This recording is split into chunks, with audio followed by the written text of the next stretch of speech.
Bonjour tout le monde, je m'appelle Myriam Boudreau et je suis membre du conseil d'administration de la section d'Ottawa de l'Association nationale des retraités fédéraux. J'aimerais commencer par souligner que le territoire sur lequel se trouve la section d'Ottawa de l'Association nationale des retraités fédéraux est un territoire traditionnel non cédé du peuple algonquin Anishinabeg.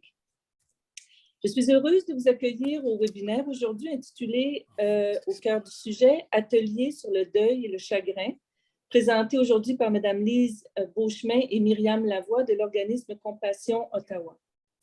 Veuillez noter que notre webinaire aujourd'hui sera présenté en français, mais la participation bilingue est toujours encouragée. Please note that today's webinar is in French, but bilingual participation is encouraged. Je souhaite aujourd'hui la bienvenue à tous nos membres et à aussi toutes les personnes invitées qui ne seraient pas encore membres de l'association. Nous espérons que ce webinaire vous donnera envie de nous rejoindre et bien sûr à nos membres de continuer à nous soutenir. Et petit mot de bienvenue tout spécial avec nos retraités du côté de l'Outaouais qui sont avec nous aujourd'hui. Merci d'être là.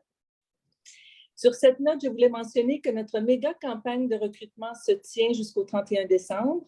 Et en plus de recevoir une carte cadeau de 5 $, vous recevez un bulletin de participation pour le tirage au sort de l'un de nos 14 prix, notamment du Grand Prix de 10 000 $, qui est offert par Johnson Assurance, chaque fois que vous recrutez un nouveau membre. Alors, on compte sur vous.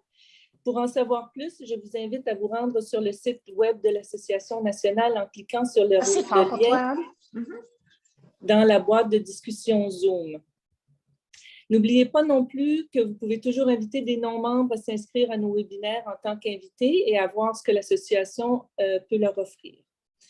Après le webinaire d'aujourd'hui, Erin Higgins vous enverra un courriel avec des instructions sur la façon d'accéder à l'enregistrement du webinaire et aux diapositives de la présentation et de l'information sur notre campagne de recrutement. Le webinaire sera un atelier interactif qui comprend une session en petits groupes. Nous encourageons les participants à garder leur caméra et microphone allumés à la fois pendant la session plénière et pendant les sessions en petits groupes, évidemment tant que vous êtes à l'aise avec ça.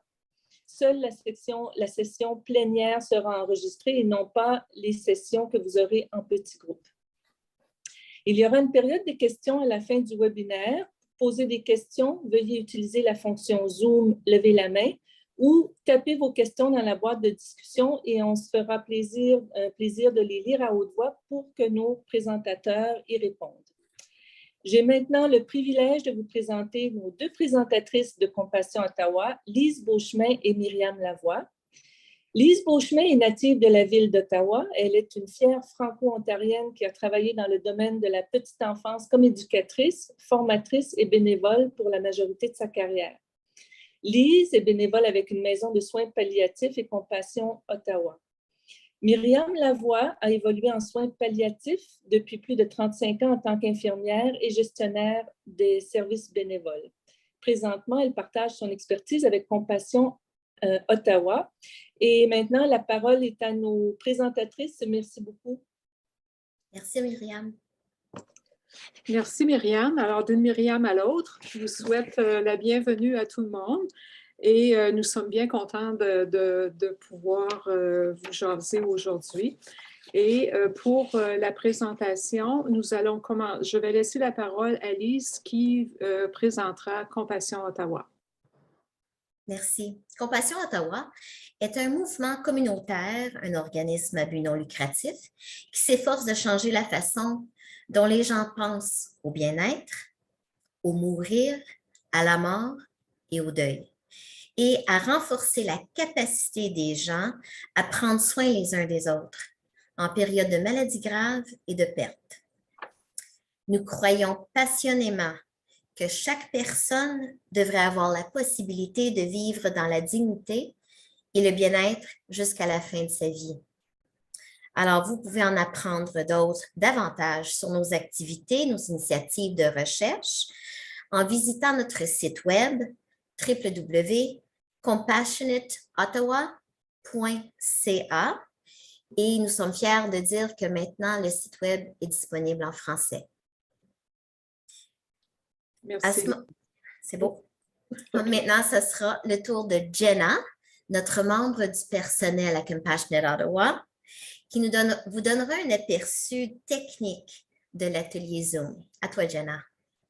Merci, Elise. Bonjour à tous. Alors, je ne vais pas prendre beaucoup de temps maintenant parce que Myriam a déjà mentionné la fonction Zoom, mais je juste voulais dire que cet atelier sera un atelier interactif. Alors, il y aura des temps où vous pouvez poser des questions à la fin de la session et aussi sur la fonction chat. Et lorsque viendra le moment de la partie interactive pour l'exercice, je vous donnerai à nouveau des instructions. Alors, c'est pour moi. Alors, à ton tour, Myriam. Merci, Jenna. La présentation que nous allons faire aujourd'hui est un survol qui répondra certainement à certaines de vos questions. La mort et les pertes font partie de la vie et nous aspirons à offrir un message d'espoir et de positivité sur le sujet. Gardez à l'esprit que nous sommes des animatrices et nous n'offrons pas de soutien dans le deuil ou de counseling. Nous sommes désolés. Certaines parties de l'atelier pourraient déclencher des sentiments de tristesse lorsque des souvenirs remontent à la surface. C'est tout à fait normal. Prenez de grandes respirations si cela vous arrive. Et si vous avez besoin d'une pause, vous pouvez éteindre la caméra de Zoom pendant quelques minutes. Autrefois, avant que le système médical ne prenne en charge les malades, la mort faisait partie de la vie. Les gens mouraient chez eux et les familles et les voisins s'entraidaient en partageant leurs connaissances et en apportant leur soutien. Peut-être que certaines personnes d'entre vous ont déjà vécu une chose semblable, mais moi, j'ai quelques petits souvenirs quand j'étais bien enfant. Plusieurs d'entre vous ont vécu un deuil, des chagrins et des pertes.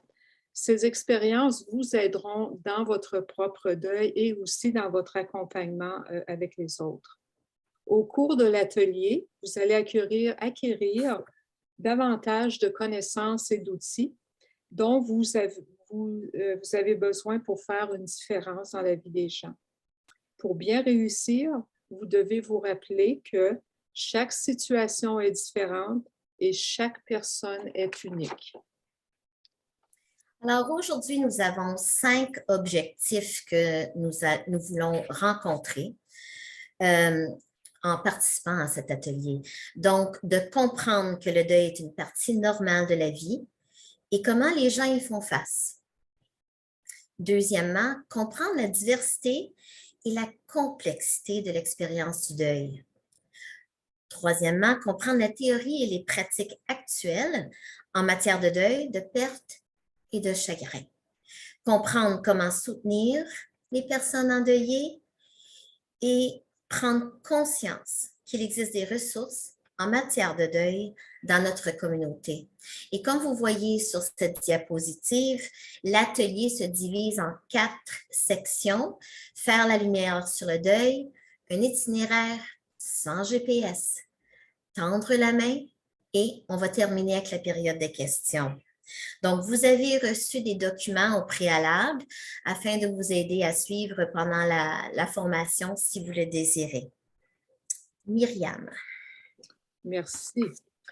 Alors, aujourd'hui, nous allons commencer par parler de la population qui est en deuil, avec quelques statistiques. Ensuite, nous allons voir, je pense que ça se déroule trop vite, Jenna. Nous allons voir notre aversion pour la mort, la perception de la mort dans les différentes cultures, le deuil et le chagrin et les tâches qui y sont reliées. Dans notre population en deuil, les statistiques nous démontrent clairement comment le deuil augmentera dans la population qui vient. Et ceci ne comprend pas les statistiques reliées à la pandémie. Alors, on peut vraiment imaginer que le deuil va être beaucoup plus intensifié.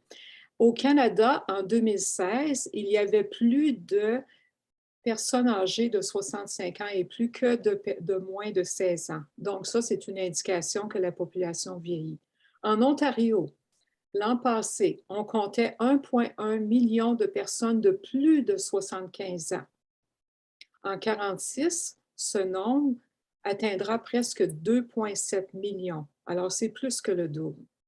Le nombre de personnes âgées de 90 ans et plus passerait de 132 000 à 427 000 personnes.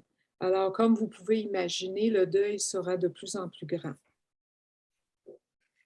À toi, Lise.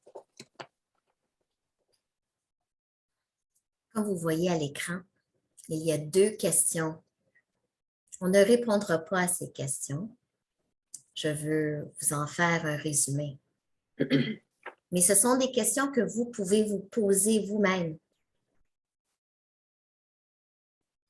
Mais la majorité du temps, nous pouvons constater que nous avons une aversion pour la mort. Nous vivons dans une société qui nie la mort. L'accent est mis sur la jeunesse, la croissance, le progrès, l'avenir. Nous ressentons souvent un malaise face à la souffrance. Nous évitons la planification préalable des soins. Ce sont tous des réalités. Se pourrait-il que notre société occidentale évite de parler ou de penser à la mort comme si cela pouvait l'empêcher de se produire? Avec les nombreux progrès de la médecine, il est plus difficile pour les familles et les proches d'accepter que la mort est inévitable et que le corps ne peut plus se rétablir. La mort elle-même est devenue clinique. Et au tout début, Myriam, dans l'introduction, nous a même mentionné qu'il y a beaucoup d'hospitalisations. La mort, elle est souvent dans les hôpitaux. Anciennement, lorsqu'on vivait sur une ferme ou même ailleurs, le corps d'une personne décédée était exposé dans le salon, dans la maison. Les voisins arrivaient avec de la nourriture, des casseroles. On allait se coucher le soir, puis il y avait quelqu'un qui veillait le corps dans la maison. Et tranquillement, pas vite, tout ça s'est donné au salon funéraire. Et c'est les salons funéraires, et même que pour la majorité d'entre vous, comme moi, on a vu même cela changer avec les rituels, avec les salons funéraires. Des fois, quelqu'un est exposé 2, 3, 4 jours de temps. C'était long des fois pour la famille endeuillée, mais ça permettait à plusieurs gens d'aller visiter, de voir la famille, d'offrir leurs condoléances. Maintenant, souvent, les gens ne sont même pas exposés. On va peut-être offrir quelque chose à l'église ou même au salon funéraire 1 heure avant le service. Alors, on n'est pas équipé pour avoir le bagage émotionnel pour vivre et de savoir quoi faire avec la mort. Aussi, nous vivons dans une société très diversifiée.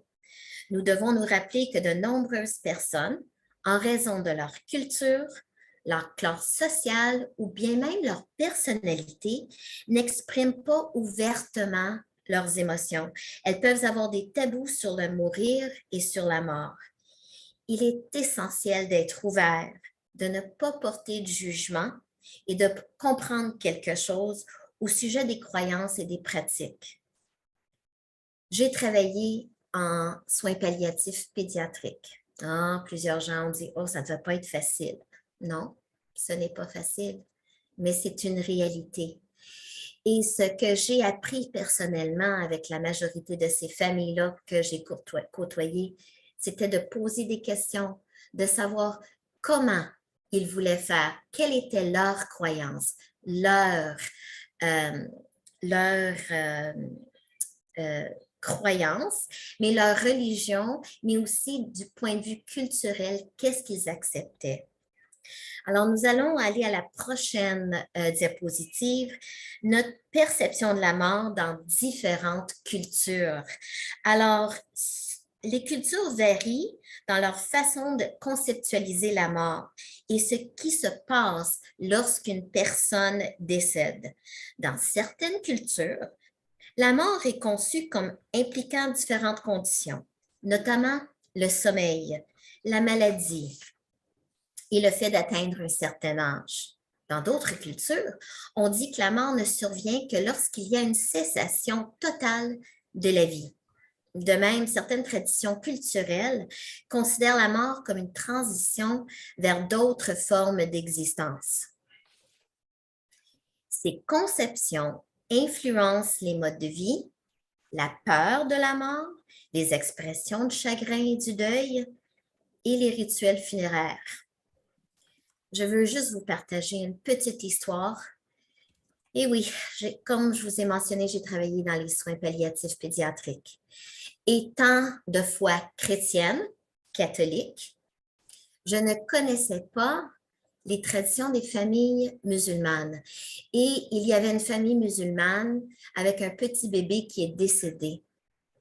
Ce que j'ai appris cette journée-là, la maman est venue me retrouver parce que la maman, en étant syrienne, parlait français. Et à ce moment-là, pendant son chagrin, le français lui venait beaucoup plus facilement. Lise, j'ai besoin de toi. Peux-tu tenir mon petit bébé pour moi en attendant que l'imam arrive? Et je dis, moi, quel privilège, quel honneur. Pourquoi tu veux que je tienne ton bébé? Dans notre croyance, selon notre culture, la maman, une femme musulmane, ne peut pas tenir son enfant après son décès parce que son esprit est déjà parti. Et je voyais son chagrin et mais elle dit, j'aimerais que quelqu'un tienne mon bébé. Oh, j'avais de la peine, mais en même temps, quel privilège, j'ai appris beaucoup. Mais même avant de prendre le bébé dans mes bras, j'ai consulté la maman. J'ai dit donc, OK, explique-moi, comment tu veux que je prenne ton bébé? De quel côté veux-tu que je la tienne? Et lorsque j'ai pris son bébé dans mes bras, j'ai dit, OK, là, est-ce que ça va comme ça? Est-ce que tu veux voir son visage? Est-ce que tu veux que moi, je regarde son visage? Est-ce qu'on va lui chanter des chansons? Alors, je lui ai posé plein de questions, tout doucement, tout tranquillement, mais en respectant et je ne voulais pas être dans le jugement. Ce n'était pas à moi de juger les croyances et la culture de cette personne-là.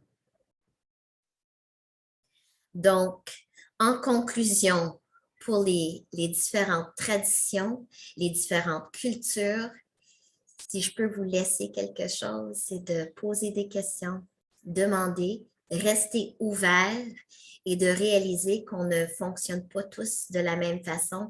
Même si nous sommes de la même croyance ou la même religion, nous avons possiblement et honnêtement différentes cultures et différentes croyances et différents rituels. Myriam. Merci, Lise. C'est très touchant, ton histoire. La mort laisse derrière elle de nombreuses questions sans réponse. Les pourquoi deviennent un mot très important. Pourquoi ça m'arrive à moi? Pourquoi lui, il meurt maintenant? Pourquoi cela fait-il si mal? Quand cela prendra-t-il fin? Ce sont beaucoup de pourquoi. Définissons d'abord les mots deuil et chagrin. Comme vous voyez sur la diapo, le deuil est l'état de souffrance d'une perte, une période de peine et de chagrin. Et cette période-là diffère pour chaque personne. Je devrais répéter, la période de peine et de chagrin diffère pour chaque personne. On ne peut pas s'attendre à ce que ça dure quelques mois, un an, ça n'a pas rapport. Le chagrin, par contre, c'est l'agitation émotionnelle interne des pensées et des émotions. Alors, c'est qu'est-ce qui se passe à l'intérieur de nous. Cet état d'esprit comprend l'acceptation de la perte et la souffrance émotionnelle, l'ajustement que l'on doit faire à cette perte-là et aussi, finalement, le lâcher-prise. Chaque perte nous affecte différemment. Il n'y a pas de comparaison possible. Un décès n'est pas plus important qu'un autre. Certaines personnes se demandent, mais comment ça se fait qu'elle a tant de peine pour cet ami, par exemple, alors que pour sa sœur ou son parent, elle n'avait pas autant de peine. Alors, ça diffère pour chaque personne. On ne peut pas comparer. L'intensité dépendra de différents facteurs. tels que la cause du décès. Lorsqu'un décès arrive subitement, c'est complètement différent le deuil qu'une personne peut vivre que lorsqu'il y a une maladie chronique, par exemple. Le contexte familial, culturel, comme Lise vient d'en parler, et religieux et spirituel. Ensuite, il y a l'âge de la personne décédée et notre attachement à elle.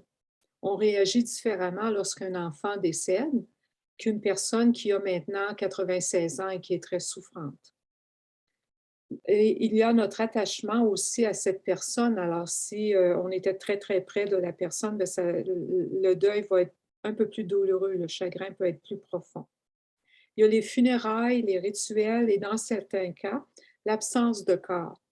Et on peut dire que dans la dernière année, l'intensité a été vraiment augmentée pour bien des personnes qui n'ont pas pu se rencontrer dans les funérailles ou les rituels. Alors ça, c'est très difficile à vivre. Et on va voir les conséquences beaucoup plus, je pense, dans les années qui viennent. Le deuil n'est pas réservé à un décès. Il y a beaucoup de personnes qui ne se rendent pas compte qu'ils doivent aussi faire leur deuil, par exemple, dans la perte de contrôle dans plusieurs domaines de vie, comme la perte de la santé. C'est tout un deuil à faire, ça, quand on n'est plus en santé, ou que l'image de l'autre est complètement différente. La personne était très forte, maintenant elle est très faible.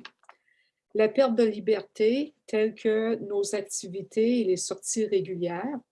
Ça, je pense que plusieurs personnes l'ont vécu dernièrement. Hein. On doit faire le deuil de toutes les pertes que l'on a, ce qui va avoir des parties lorsqu'on va pouvoir sortir avec précaution. Le déménagement ou un changement de milieu de vie, comme par exemple lorsqu'une personne doit être placée dans des soins de résidence privée ou publique, ça, c'est un grand deuil à faire.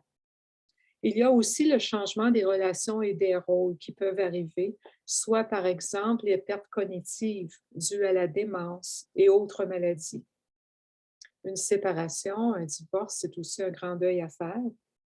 La perte d'un animal de compagnie, perte d'emploi, de sécurité financière. Ça, on le voit beaucoup ces derniers temps. Combien de personnes peuvent vivre un deuil et s'en rendent peut-être même pas compte. Le deuil comprend aussi des choses que l'on ne pourrait peut-être jamais vivre, comme par exemple le fait d'être mère, la vie que nous avions espérée, la réalisation d'objectifs qui nous tiennent à cœur, mais qu'on ne pourra peut-être pas poursuivre. À toi, Lise.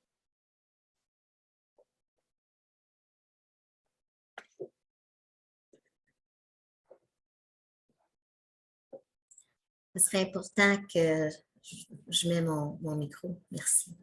Les tâches du deuil. C'est à ce moment ici que j'aimerais vous présenter qu'il y a plusieurs théoriciens, il y a plusieurs recherchistes qui ont travaillé fort et longtemps sur le deuil, la mort. Et un théoricien, entre autres, que nous apprécions beaucoup, c'est Worden, W-O-R-D-E-N.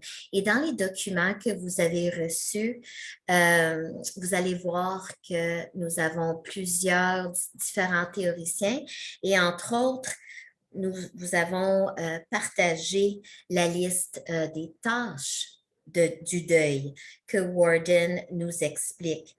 Et le deuil, c'est l'expression extérieure du chagrin qui nous aide à donner un sens à la perte en racontant à nouveau notre histoire. Puis c'est là où, parfois, les gens évitent de demander à quelqu'un qui est endeuillé, à un veuf, une veuve, comment ça va? Parce que souvent, le veuf ou la veuve va répondre, ben, ça va pas bien. Et on n'est pas toujours prêt à écouter.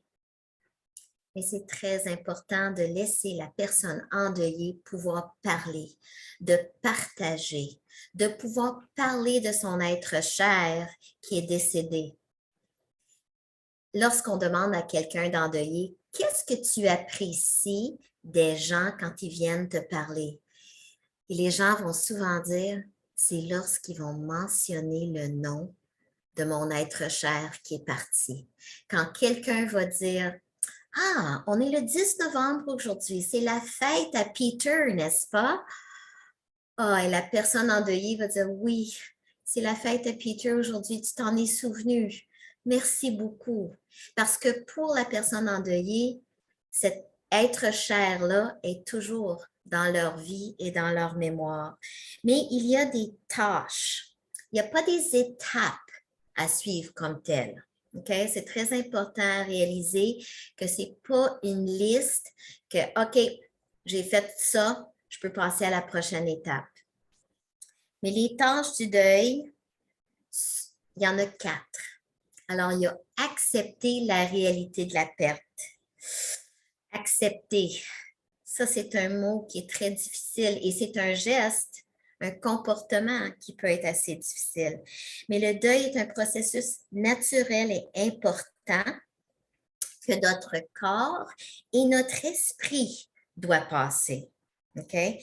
C'est un processus et on doit l'embrasser une journée à la fois. Il ne faut pas le combattre. Tâche numéro 2, composer avec la douleur du deuil. Et oui, c'est difficile, c'est une douleur. Et par exemple, chaque perte est unique, comme Myriam nous a mentionné. La perte d'un enfant ou la perte de quelqu'un de 96 ans, ça peut être différent, mais il y a quand même une douleur qui est là. Votre processus de deuil a une forme qui vous est propre et unique. Et il est également normal de ressentir des sentiments différents de ceux auxquels vous vous attendiez.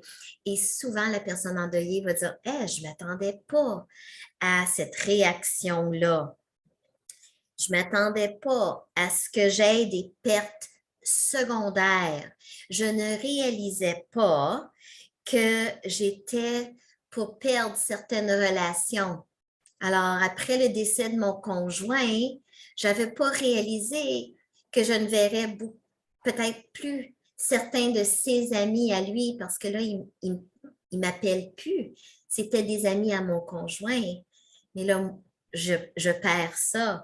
Ou par exemple, perdre des espoirs ou des rêves perdus. Moi, j'ai une belle-sœur que j'aimais, que j'adorais, qui est décédée à l'âge de 55 ans. Et pendant des années, elle et son conjoint, mon beau-frère d'amour, que j'aime encore beaucoup et que je courtois encore beaucoup, avaient tellement hâte à la retraite.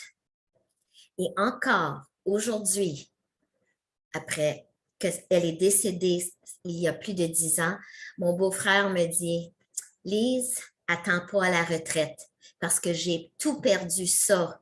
Avec ta belle-sœur, on avait tellement hâte à la retraite, je ne réalisais pas que j'étais pour perdre ces espoirs-là et ces rêves-là. » Tâche numéro 3, s'adapter à un monde sans la personne que nous avons perdue. Et ce même beau-frère, il me raconte quand c'est difficile, quand il se rencontre avec d'autres couples avec lesquels il sortait avec ma belle-sœur, mais que là, elle n'est plus là. Et il y a des choses, des activités qui ont changé, il y a des voyages qui ont changé parce qu'il n'est plus avec elle. Elle n'est plus avec eux. Et tâche numéro 4, établir un lien durable tout en avançant dans sa vie. Donc, la vie continue et il faut trouver une bonne façon de continuer, de faire et de réaliser qu'il va y avoir des réactions qui vont faire des vagues, mais ne pas les combattre. Par exemple, tout d'un coup, un souvenir va vous arriver. Peut-être c'est déjà arrivé. Vous arrivez peut-être à un restaurant, vous regardez le menu et là, vous voyez un plat que votre conjoint ou une personne que vous aimiez qui n'est plus là aimait beaucoup. Et là, tout d'un coup, oh, vous tremblez ou peut-être vous avez des larmes. Acceptez-le, réalisez-le et peut-être commandez ce plat-là en mémoire de cette personne-là. Alors, ce sont 4 tâches, mais elles ne vont pas nécessairement dans cet ordre-là et vous allez voir que ça va changer avec le temps. Myriam va nous parler du GPS. Je n'ai même pas de GPS dans ma voiture. Je ne sais pas comment que je ferai avec le deuil. Alors, maintenant, c'est tout un parcours quand même qui attend la personne qui est endeuillée. On n'a peut-être pas de GPS et en plus, on se retrouve dans un pays complètement autre. Même si on a déjà vécu des deuils avant, ça ne veut pas dire que ça sera plus facile ou que nous savons ce qui va se passer. Ce que nous allons voir dans cette partie maintenant, c'est l'anatomie du deuil et nous allons voir les réactions normales au niveau émotionnel et psychologique, physique, spirituel et social. Alors, dans la prochaine diapo, maintenant, ce que l'on voit, les attentes et les réalités peuvent être bien différentes de qu'est-ce qu'on peut imaginer. Le chagrin ressenti après un décès peut être déroutant et même effrayant. Alors, Lise parlait tout à l'heure de vagues, mais là, je peux vous dire qu'il y a même des tsunamis. On s'attend à ce que le deuil se fasse en ligne droite par étapes de A à Z et c'est très régulier, mais ce n'est pas tout à fait comme ça et c'est très rare qu'on n'aura pas des hauts et des bas, d'aller à gauche, à droite et faire tout ce tourbillon que l'on voit à l'écran présentement. Et ça, c'est normal. Les émotions peuvent venir d'une façon tellement inattendue, que ce soit un souvenir ou une parole ou un geste que quelqu'un va avoir fait qui nous rappelle l'autre. Dans les réactions maintenant normales au niveau émotionnel, vous en avez toute une liste ici. Et je ne passerai pas à travers toute la liste parce qu'on n'a pas beaucoup de temps quand même. Mais on peut regarder quelques-unes, comme par exemple la colère ou l'irritabilité. La colère peut être souvent dirigée vers les amis, la famille, et puis pourquoi pas mettre la faute sur les médecins, les infirmières et même à Dieu. Alors, souvent, on va entendre des phrases de colère ou des frustrations qui sont dites par rapport à ça. Et c'est tout à fait normal. Il faut écouter les gens et se laisser soi-même, si ça nous arrive, l'exprimer pour que ça sorte de nous. La culpabilité, les regrets, ça arrive très souvent. La culpabilité du survivant, par exemple, ou de se sentir coupable, d'être soulagé quand enfin la personne est partie, elle est décédée. Et c'est normal. Beaucoup de gens le ressentent, mais ils n'en parlent pas parce qu'ils se sentent trop coupables. Bien des personnes se sentent coupables de ne pas en avoir assez fait. Ils regrettent certaines paroles ou certains gestes qu'ils ont faits. S'il vous plaît, j'espère que vous allez au moins vous rappeler de ça. Laissez aller la culpabilité. Le seul fait d'être là, présent, est déjà beaucoup. Vous en avez déjà assez fait. C'est pas tout le monde qui peut être près d'une personne qui décède ou à côté d'une personne qui est endeuillée. Juste le fait d'être là, c'est déjà beaucoup. La tristesse aussi, la personne peut vivre la perte de la dernière compagnie et amour de sa vie. Alors, puis surtout quand une personne assez âgée décède, probablement que les autres membres de la famille sont décédés, ses amis sont décédés, et puis elle ne connaît presque plus personne. Les gens sont d'une autre génération, ils ne la comprennent peut-être pas dans ce qu'elle vit. Alors ça fait une très grande tristesse et désarroi pour la personne. Chacune de ces émotions n'arrive pas en temps linéaire. Au contraire, elles peuvent émerger rapidement et de manière incontrôlée. Comme je l'ai dit tout à l'heure, ça peut être une pensée qui vient, un souvenir. Ça peut être une chanson aussi, juste une chanson qui nous rappelle l'autre. La guérison du deuil consiste à prendre conscience de la façon dont nos pensées créent la douleur que nous éprouvons. Il est normal que nos pensées tournent continuellement dans notre cerveau. Surtout lorsqu'on est seul ou avant de tomber endormi, ça peut être très difficile. Alors, on parle à ce moment-là de bavardage constant dans la tête. ou d'autres personnes disent que c'est comme un marécage qu'il y a à l'intérieur. Alors ça, c'est dans la normalité des choses. À toi, Lise? Non, attends une minute. C'est-tu à moi ou à toi? Non, tu as raison, c'est à moi. OK, merci. Alors, maintenant, on va parler des réactions normales du point de vue psychologique. Donc, c'est normal. Puis encore une fois, il n'y a pas d'étape prédéfinie. La liste peut s'allonger. Encore une fois, c'est très unique, ça dépend de chaque personne.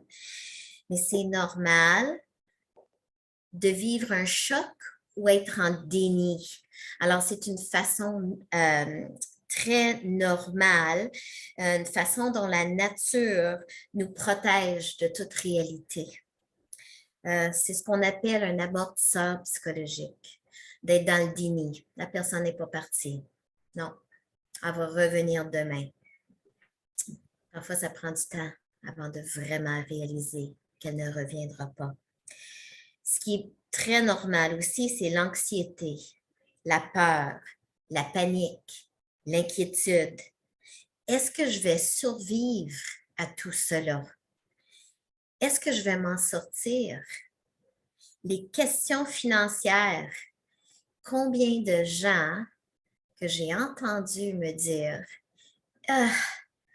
après que la personne que j'aimais, j'adorais est décédée, la paperasse qu'il y avait à remplir. Et moi, je n'ai jamais fait ça. C'était toujours lui ou c'était toujours elle qui s'occupait de tout ça. C'était mon comptable. C'était la personne qui s'occupait de toutes ces choses-là. Comment je vais faire? Ensuite, il peut y avoir de l'envie, d'être très envieux des autres, de voir qu'il y en a qui ont encore leur mari après que toi, ton mari est décédé, ou qui ont encore leur conjoint, qui ont encore leurs enfants, ou qu'il y a des gens qui profitent encore de la vie. Comme je vous ai mentionné, j'ai travaillé avec les familles endeuillées, mais c'était des familles aussi qui avaient connu des fausses couches ou qui ont connu des petits bébés qui sont décédés à la naissance.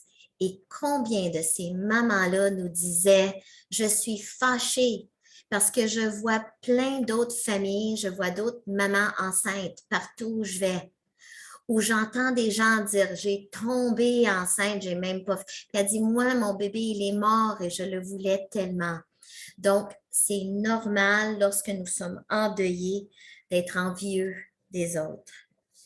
Il y a aussi des réactions normales qui sont physiques.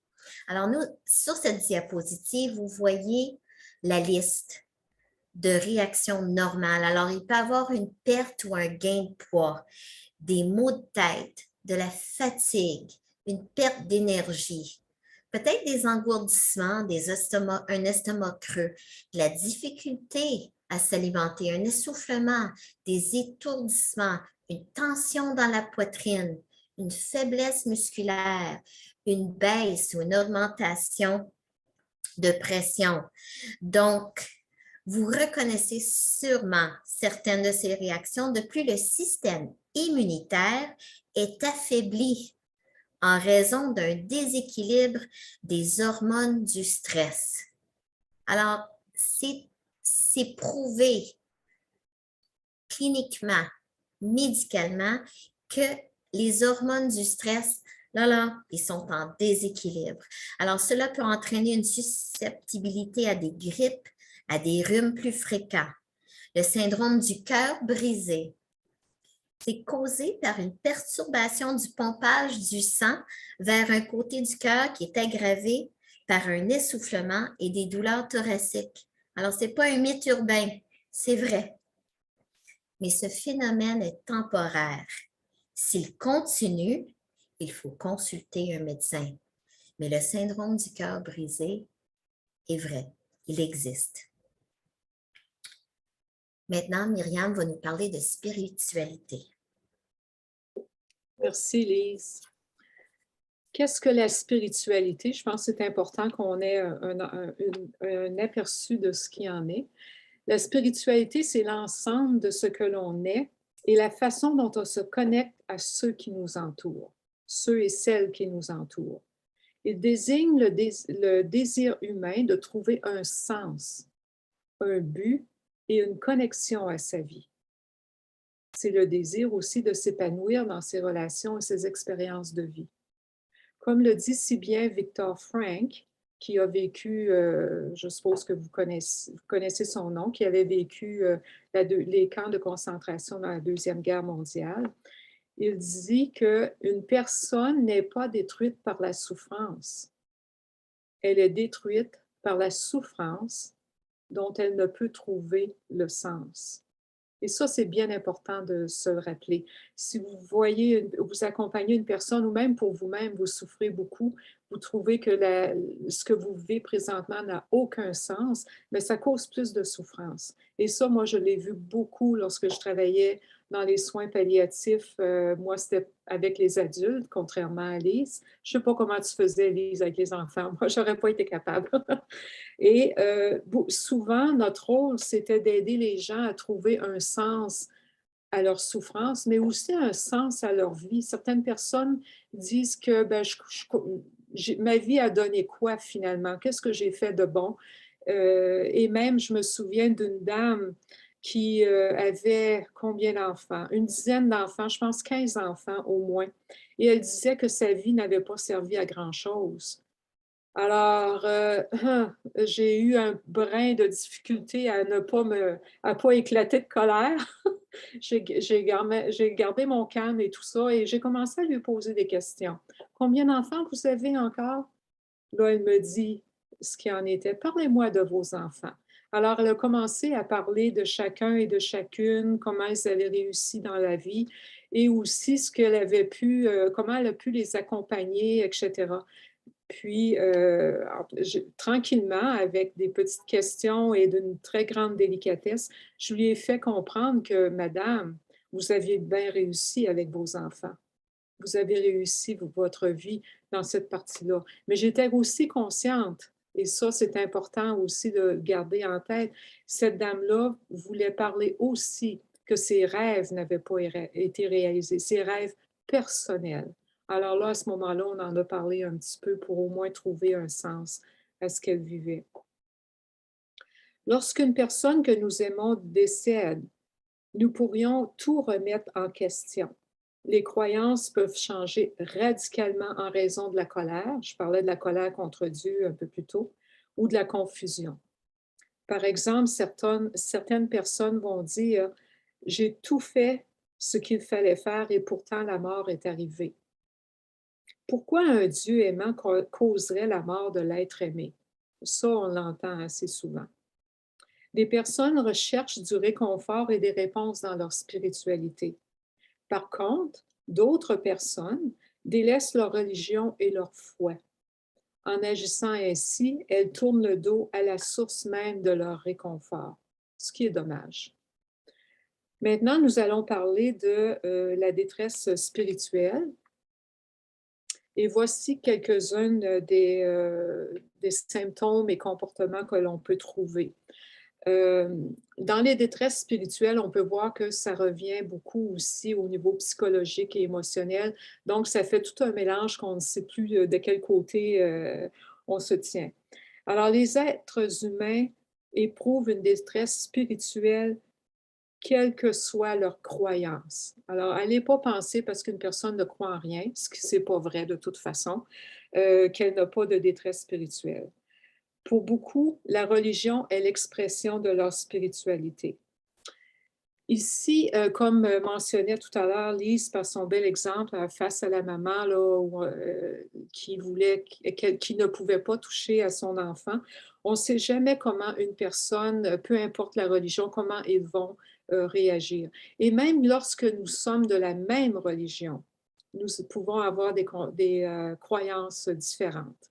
Dans le monde, écoutez, regardez ces statistiques, comment c'est incroyable. Moi, je ne pouvais pas, mon mental a eu vraiment de la difficulté à lire ces statistiques. Il existe environ 10 500 religions.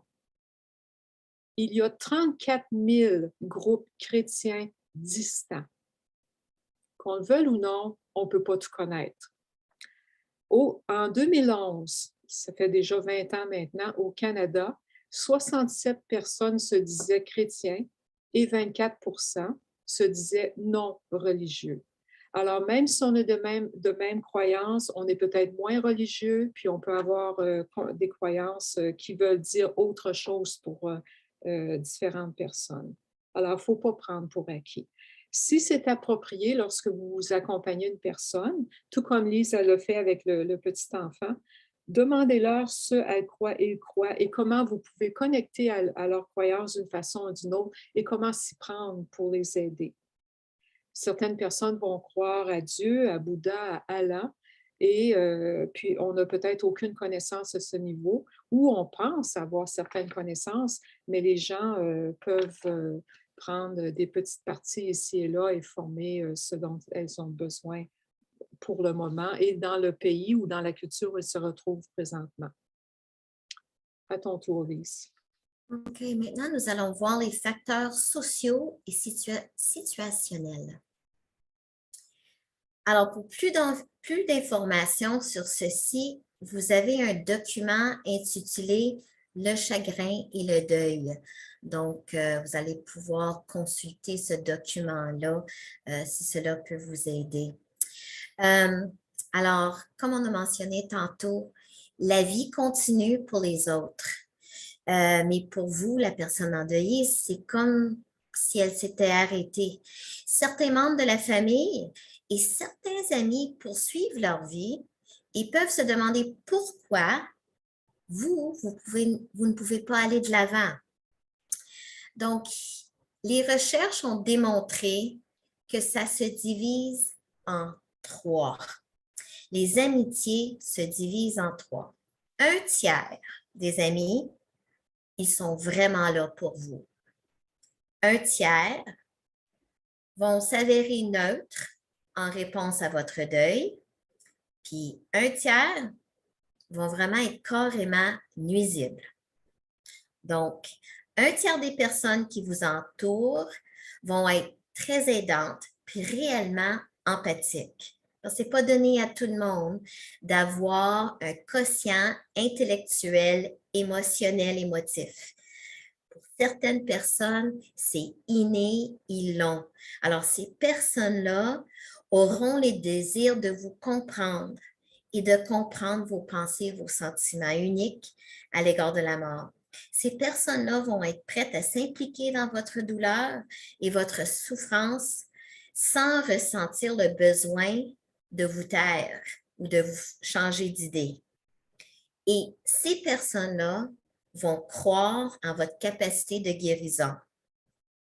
Alors, tenez-les proches, ces gens-là. Comme j'ai mentionné tantôt, il va y avoir un tiers des personnes dans votre vie qui vont être plutôt neutres face à votre chagrin. Puis, elles ne vous aideront pas, mais ils ne vont pas vous gêner non plus dans votre cheminement. Mais le dernier tiers, ils vont être plutôt nuisibles à vos efforts de deuil et de guérison. Ces personnes-là vont sûrement vous juger, vont essayer de vous enlever votre chagrin. Ils vont même essayer de vous éloigner de votre chemin de guérison. Donc, essayez d'éloigner ces gens-là ou de faire la sourde oreille. Alors, des genres de commentaires comme « ben voyons donc, ça fait déjà 1 an, là, tu devrais avancer. Comment ça se fait que tu ne t'es pas débarrassé de ces vêtements encore? Je vais aller le faire pour toi ou engage quelqu'un pour le faire. » Ça peut être nuisible. D'accord? Alors, ce qu'on vous recommande, c'est de rechercher des amis, des membres de votre famille qui font partie du premier groupe, de ceux qui sont vraiment empathiques, puis que vous pouvez faire confiance et que vous savez qu'ils vont vous aider dans votre élan vers la guérison. Alors, tendre la main. Là, comment vous pouvez aider les gens autour de vous qui sont endeuillés? Parce que, comme on a mentionné plus tôt, on n'a pas eu beaucoup d'instructions là-dedans. ça ne vient pas toujours naturellement pour tout le monde. Alors, dans cette section ici, nous vous proposons des outils pour que vous vous sentiez un petit peu plus à l'aise pour faire face à une personne endeuillée. Alors, la première des choses que nous allons voir, c'est un petit vidéo.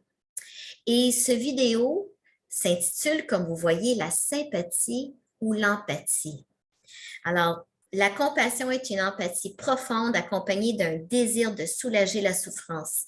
Elle se manifeste par l'écoute active et le langage non verbal. Merci, Jenna.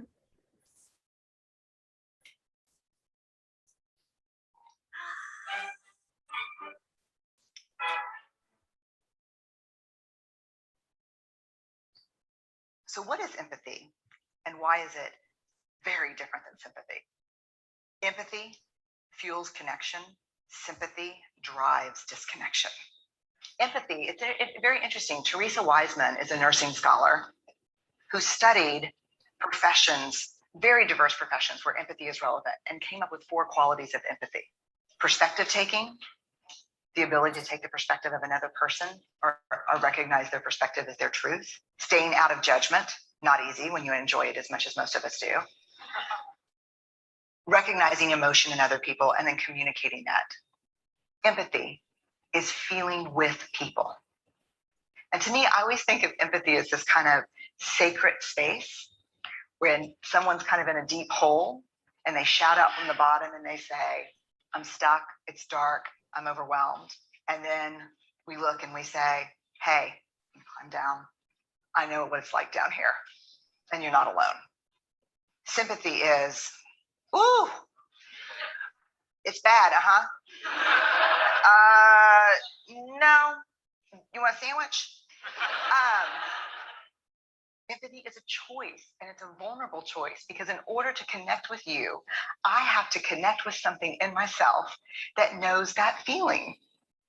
Rarely, if ever, does an empathic response begin with at least. I had it, yeah. And we do it all the time, because you know what? Someone just shared something with us that's incredibly painful, and we're trying to silver lining it. I don't think that's a verb, but I'm using it as one. We're trying to put the silver lining around it. So I had a miscarriage. Oh, at least you know you can get pregnant. I think my marriage is falling apart. At least you have a marriage. John's getting kicked out of school. At least Sarah is an A student. But one of the things we do sometimes in the face of very difficult conversations is we try to make things better. If I share something with you that's very difficult, I'd rather you say, I don't even know what to say right now. I'm just so glad you told me. Because the truth is, rarely can a response make something better. What makes something better is connection.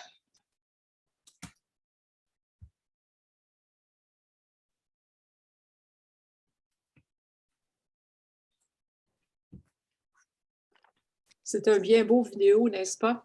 J'aimerais entendre les gens parler de ce vidéo, ça serait bien, mais lorsque nous serons en atelier en personne, on va pouvoir avoir de meilleures conversations que par un chat. Maintenant, on va parler de l'écoute active, le langage non verbal. Je pense qu'on a vu beaucoup dans ce vidéo.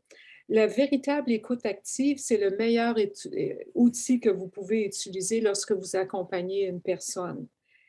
Comment est-ce qu'on peut se préparer à cette écoute? La première chose à faire, c'est de respirer profondément et calmer vos pensées avant de rencontrer la personne endeuillée. Ou que ce soit par téléphone ou en personne, respirez et éliminez toutes les pensées que vous pouvez avoir pour vraiment être bien au service de l'autre. Une chose à faire, c'est de se mettre au niveau de la personne. Alors, si elle est assise, asseyez-vous à son niveau. Regardez la personne, regardez-la dans les yeux et non pas regarder votre cellulaire ou regarder tout autour. Ce n'est pas une écoute, ça. Adoptez une posture attentive. Écoutez avec votre cœur, avec de la compassion.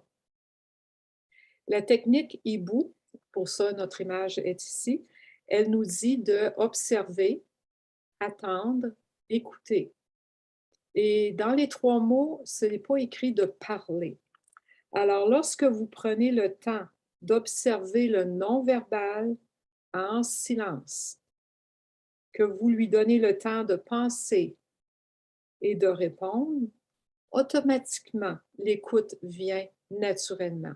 Parce que ça prend beaucoup quand même pour bien écouter la personne et être avec elle. N'essayez pas de décourager les pleurs. Les pleurs sont tellement thérapeutiques.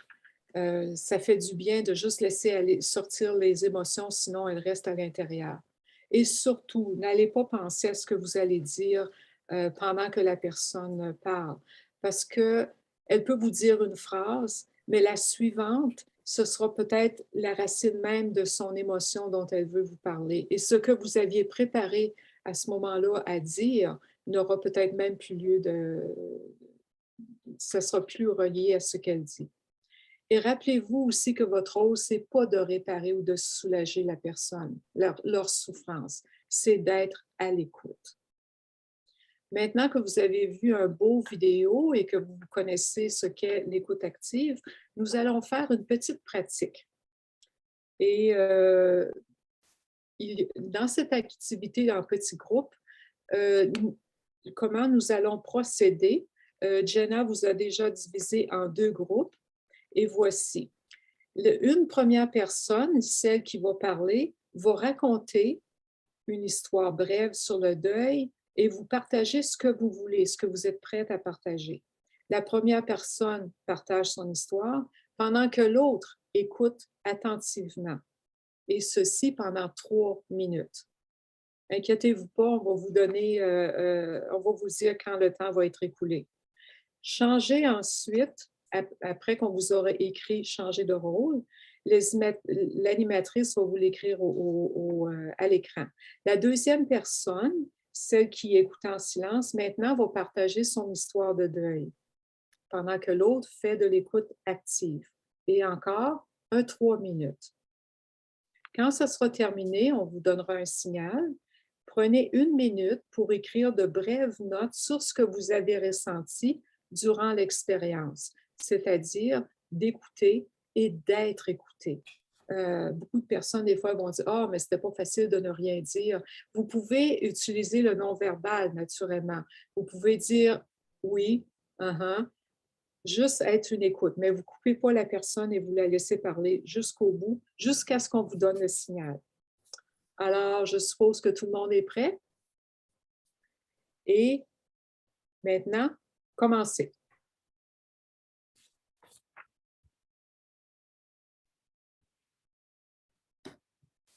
Bonjour. Myriam, est-ce que tu voulais... J'ai l'impression qu'il y a quelques personnes qui ont eu des difficultés techniques face à l'échange. Alors, ce que vous pouvez faire à ce moment-là, si vous avez une personne près de vous, une amie ou quelqu'un avec qui vous pouvez partager et faire le même cheminement, ce serait peut-être bien intéressant. Si jamais vous avez des questions spécifiques, vous pouvez les écrire dans le bavardage ou le clavardage ou le chat et nous allons en prendre connaissance un peu plus tard. Tu veux-tu continuer maintenant, Lise? Oui. Ah, désolée, je vois que quelqu'un a juste pu faire juste un partage. Alors, malheureusement, il nous manque de temps. Ce sont des fois nos difficultés techniques, mais c'est une pratique, comme Myriam a mentionné, qu'on vous suggère fortement d'essayer encore et de pratiquer avec les membres de votre famille ou avec un ami. Le deuil n'est pas plus facile pour les personnes aînées. Alors là, nous sommes déjà à la diapositive numéro 22. Alors, trop souvent, nous voyons des personnes coincées dans un trop-plein de deuil. Pour une raison ou une autre, certaines n'ont pas pris le temps de faire leur deuil et maintenant, elles sont dépassées par la perte actuelle. Elles peuvent être isolées ou se sentir ainsi. Elles ne comprennent pas ce qui se passe en elles. Elles ne veulent peut-être pas exprimer ce qu'elles ressentent, pensant que cela semble fou ou que personne ne comprendra. Que pouvons-nous faire? Comment pouvons-nous aider? Alors, Myriam et moi, nous allons faire un petit jeu de rôle. Puis là, on le sait que c'est peut-être pas pour un Oscar. On s'en va pas à une pièce de théâtre, mais on veut vous aider parce que c'est quelque chose qui revient souvent. Les gens souvent vont dire, oui, je pense que je suis une personne empathique. Je pense que je peux écouter, mais je ne sais pas quoi dire. Et il y a souvent des bonnes choses à dire et des moins bonnes choses à dire. Alors, nous allons commencer avec un petit jeu de rôle. Alors, Myriam, elle va jouer la personne endeuillée et moi, je vais jouer l'ami et on va commencer avec ce qu'il ne faut pas dire. D'accord? Et on a parlé du non-verbal. Alors, Myriam, si tu me permets, là, je veux juste m'assurer de prendre ma position de non-verbal. Ça commence bien. OK, on commence. Elle me manque tellement. Je ne sais pas comment. Ah, je sais ce que tu ressens, là. Elle a fait ce qu'elle était venue faire ici sur Terre, là. Puis, c'était son heure de partir. Oui, mais elle était dans la force de l'âge. Oui. Elle était dans la force de l'âge. Oui, elle est dans un meilleur endroit. Elle n'a pas à faire face à la COVID. Au moins, tu peux te consoler avec ça. Hein? Elle avait encore tant à donner. Regarde les choses autrement. Elle était une personne si bonne que Dieu voulait qu'elle soit avec lui. C'est plus fort que moi. Je m'ennuie de sa présence. Si tu te... Oh là là là. Si tu te sens trop seule, là, laisse-moi un message. Je te rappellerai lorsque j'aurai une minute. Alors, l'ami, comme vous pouvez voir, semblait être un peu pressé, semblait vouloir faire autre chose, ne semblait pas tellement empathique. Écoutez maintenant ce qu'il est possible de dire à la personne endeuillée. Avant de commencer, je me demande vraiment si je devrais te parler encore. Bien, je vais changer de disposition. Merci. Elle me manque tellement. Je ne sais pas comment faire face à ce chagrin. Oh, je suis désolée pour ta perte. Ça doit être très, très difficile. Elle était dans la force de l'âge. Elle avait encore tant à donner à sa famille. Parle-moi encore d'elle. Je veux en savoir plus. Ben, c'était une personne qui mordait dans la vie, avec un tel enthousiasme. C'est plus fort que moi, je m'ennuie de sa présence. Je suis là pour toi. Je suis généralement debout tôt et je me couche tard. Alors, n'hésite pas à me donner un coup de fil. Je suis là pour toi. Merci. Alors, de rien, Myriam. Alors, vous recevrez dans votre documentation des exemples de ce qu'il faut faire, ce qu'il faut dire, puis ce qu'il faut éviter de dire. Il est très important de se rappeler que nous faisons tous des erreurs de communication. Mais la bonne nouvelle, c'est ce qu'il est toujours possible de s'excuser et de les corriger. En effet. Aider les personnes aînées à faire face au deuil, maintenant ce sera de ce dont nous allons parler. Lorsque le décès survient, encourager la personne à parler de celle qui est décédée, à raconter son histoire. Soyez prêts à offrir un soutien émotionnel et pratique. À raconter l'histoire, ça aide beaucoup la personne à se sortir du chagrin ou à sortir le trop-plein de son deuil. Et si vous n'êtes pas prête ou prêt à offrir un soutien émotionnel et pratique, ben, attendez un peu avant de rencontrer l'autre, parce qu'il y a des bonnes journées pour le faire, puis il y a d'autres journées qu'on se sent un petit peu moins bien. Alors, lorsque vous êtes prête, alors vous pouvez offrir ce soutien-là. Reconnaissez les changements dans la vie de la personne. C'est une des choses importantes à faire. Écoutez sa détresse. Son niveau de stress peut être très élevé. Alors, c'est important de prendre le temps, de prendre son temps. Non, je veux dire, de prendre le temps de l'écouter, mais encouragez-la aussi à prendre son temps avant de prendre des décisions importantes. On voit des fois des personnes qui ont perdu son conjointe, et aussitôt, ils veulent tout de suite déménager, vendre la maison, faire toutes ces grandes décisions en peu de temps, en quelques mois. Alors, encouragez-la de prendre le temps parce que c'est trop difficile de faire tout ça, de faire tous ces changements.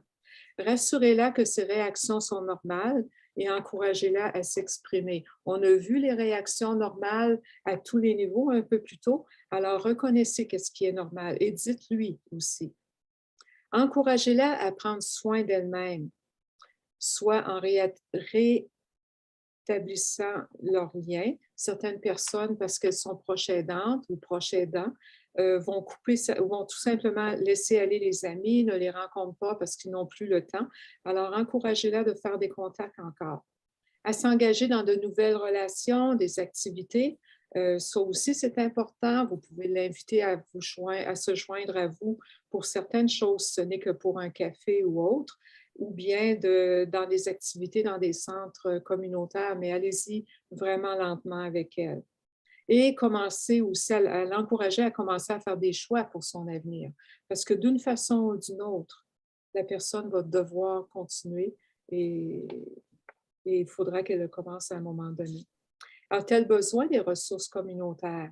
Ça, c'est important aussi. Alors, plutôt que de juste lui dire, ben, il y a des ressources qui existent, faites la recherche pour elle selon ses besoins. Parce que la personne endeuillée peut être très fatiguée, peut avoir tellement d'émotions et elle se sent submergée par tout ça. Elle a besoin d'aide pour faire ses recherches.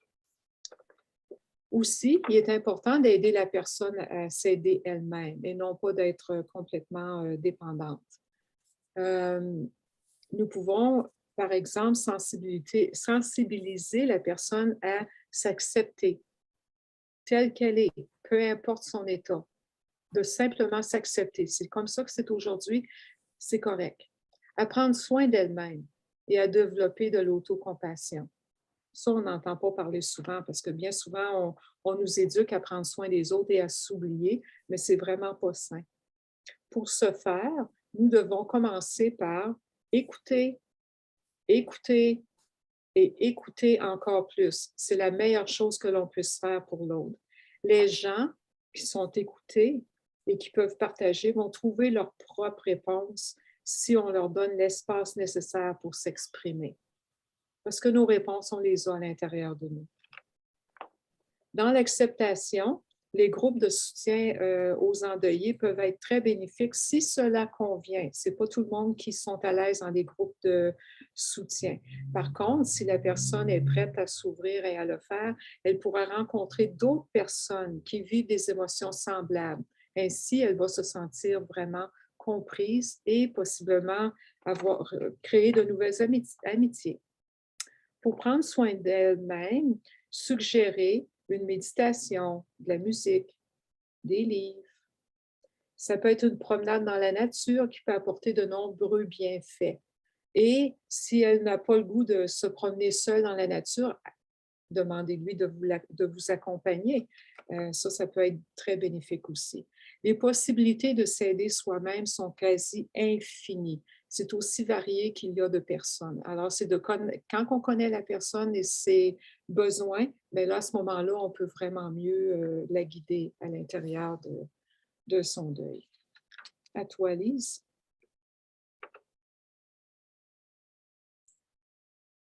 Il y a la résilience et les trajectoires. Donc, nous avons déjà parlé que ce n'est pas linéaire, il y a des vagues, il y a des tsunamis. Mais quelque chose qui a été prouvé, on a parlé tantôt aussi de théoriciens, il y a un docteur George Bonanno. Il a passé plus de 30 ans à faire des recherches sur les traumatismes et le deuil. Puis lui, Bonanno, il a identifié 4 trajectoires qui sont communes aux personnes confrontées à une perte majeure. Alors, selon lui, une personne résiliente a tendance à être capable, dans l'espace de 3 mois, de reprendre le cours de vie. Ça ne veut pas dire que la personne redevient normale comme avant. Et résilient veut dire la capacité de maintenir des niveaux relativement stables et sains de fonctionnement psychologique et physique. Puis, une personne résiliente est une personne qui est plus optimiste. Donc, la récupération normale pour un deuil est de 1 à 3 ans. Il y en a plusieurs d'entre vous qui avaient déjà entendu dire la première année, c'est ce qu'il y a de plus difficile parce que c'est le premier Noël, le premier anniversaire de mariage, la première fête, à surmonter toutes ces dates-là. Mais ça peut être plus d'1 an. Donc, gardez ça en tête qu'une récupération normale peut aller de 1 à 3 ans. Une autre trajectoire, c'est le deuil différé. C'est quelqu'un qui fait face au deuil plus tard, qui remet à plus tard. Il y a aussi le deuil chronique ou le deuil compliqué. Et ces personnes-là qui sont incapables de fonctionner et mettent plus de temps à surmonter leur deuil, souvent ont besoin de consulter des spécialistes. Mais s'il vous plaît, on doit convenir que la personnalité joue un rôle important dans le rétablissement d'une personne. Alors, si la personne est de nature optimiste, elle a plus de chances d'avoir acquis la résilience nécessaire pour surmonter son deuil. Et le temps requis pour vivre son deuil est son temps unique. Myriam. Parfait. Et maintenant, ce que nous allons voir dans cette diapo, c'est un point de vue différent. Le deuil est une réaction normale à une perte et à son acceptation. Et notre corps sait comment faire son deuil si nous lui permettons de le manifester sans résister. La question qu'on pourrait se poser, c'est et si le deuil n'était pas un problème à résoudre, mais un cheminement de croissance individuelle? Le deuil comme cheminement de guérison spirituelle, on pourrait le voir de différentes façons. Le décès d'une personne significative va entraîner des changements qui vous placent sur un chemin différent. Vous devez, d'une manière ou d'une autre, continuer et trouver un sens à la nouvelle voie qui s'ouvre à vous. Ce n'est pas facile, mais c'est là. Vous pouvez connaître la guérison et l'épanouissement soit par la souffrance que vous avez vécue ou les leçons que vous avez tirées sur ce qui vous a tenu vraiment à cœur. Alors, le changement de perspective peut donner de l'espoir parce qu'on veut vous laisser avec quand même de l'espoir à l'intérieur de ça. Mais qu'est-ce que c'est que l'espoir dans le deuil? Ça pourrait de bien vivre aujourd'hui, une étape à la fois, 1 heure à la fois, mais de faire cette heure ou ce pas-là significatif. Ça pourrait être de renouveler une relation, comme j'ai parlé un peu plus tôt. Certaines personnes aimeraient faire un petit voyage spécial, ça n'a pas besoin d'être très, très long ou loin. Comme j'ai accompagné une personne endeuillée avant le COVID. Et les petits voyages qu'on faisait, c'était les petites villes autour d'Ottawa. Il y en a tellement qui sont belles, parfaites pour le tourisme. Alors, on allait prendre un café, un bon repas et ça lui faisait du bien. On pourrait aussi trouver un sens à cette transition-là. Comme je disais plus tôt, trouver un sens à la souffrance, ça nous aide beaucoup et ça nous aide à cheminer dans ce deuil. réaliser un projet. Ça, c'est très aidant aussi. Il y a des projets qu'on veut faire depuis longtemps et si la transition était très longue et que la personne a été malade pendant longtemps, bien, peut-être qu'on peut reconnecter avec un projet on voulait faire. Ou on pourrait aussi perpétuer le legs de la personne en son honneur. Et ça, on le voit beaucoup. Certaines personnes vont commencer des groupes pour aider des personnes qui ont une maladie semblable ou qui vivent des choses semblables. Alors ça peut vraiment nous aider à traverser le deuil. Je pense qu'on est rendu à la période de questions, n'est-ce pas, Lise? Oui, nous sommes rendus à la période de questions. À ce moment ici, Jenna va vous permettre, va activer le son des participants. Et s'il y a des gens qui ont des questions, des commentaires, vous pouvez lever la main avec votre capacité de Zoom. Puis, dans la mesure du possible, on va répondre à vos questions.